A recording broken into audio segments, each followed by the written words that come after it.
Okay, let me ask you this. What if the hardest part of racing at 200 miles per hour isn't the racing itself? What if it's the calendar? That's the surprising takeaway from Sergio Perez's return to Formula One, because when you think about it, the real race these drivers are running isn't just on the track. It's a 24/7 marathon of airports, meetings, media obligations, and time zones. And for Perez, coming back after a year away, that rhythm wasn't just hard to regain, it was the biggest challenge. Not the car. Not the competition. The schedule. Which, honestly, changes everything we think we know about what makes an F1 driver ready. Let's unpack this. Perez left Red Bull after 2024, a move everyone assumed was about performance. But now he's back with Cadillac, a brand new team partnering with Andretti, and here's the twist, they hired him specifically for his experience. Except experience, it turns out, isn't just about knowing how to tweak wing angles or read tire degradation. It's about surviving the circus of F1 itself. The guy admits he'd forgotten how brutal the logistics are, flying from test to interview to sponsor event with 2 days' notice. And when you hear him say that, it clicks. F1 isn't just a driver's league. It's a lifestyle. One that bites back if you get out of the rhythm.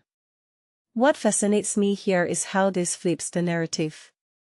We obsess over car development, lap times, and pit stops, but the human element, the ability to endure, is quietly the most fragile piece. Think about it, Perez isn't lacking skill. He's a proven race winner. But re-entry shock. That's a thing even legends like him battle. And if you're Cadillac, a team still hunting their first points after 11 races, what does that say about their strategy? They bet on veterans to stabilize their program, but maybe they underestimated how much of F1's game is mental juggling. Because let's be real, Bottas and Perez aren't struggling to find speed. They're struggling to find consistency in a system that demands superhuman adaptability. Now, stepping back, this raises a deeper question. Why do we assume experience automatically equals leadership in F1? Because in the past decade, the sport's evolved into something where managing stakeholders, engineers, sponsors, media, is as critical as managing tires. And if a driver's been away, even briefly, they're not just catching up on technical rules. They're relearning how to live in a fishbowl.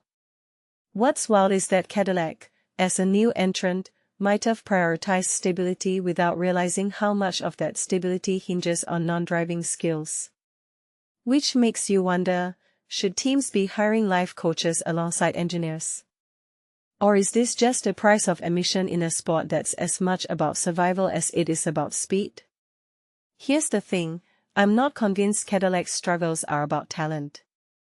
I think they're exposing a blind spot in how F1 teams prepare for the human cost of competition. Because when Perez says adjusting to the schedule was his biggest hurdle, he's not complaining. He's revealing that F1's true test isn't the 90-minute race, it's the 365-day pressure cooker. And if you take that a step further, maybe the next generation of drivers won't just be judged on reflexes. They'll be judged on how well they handle burnout, time management, and the art of saying yes to everything without losing their minds. So, what's your take? Is F1 evolving into a sport where the best time management wins? Let me know in the comments, because this isn't just about Perez. It's about the future of racing itself.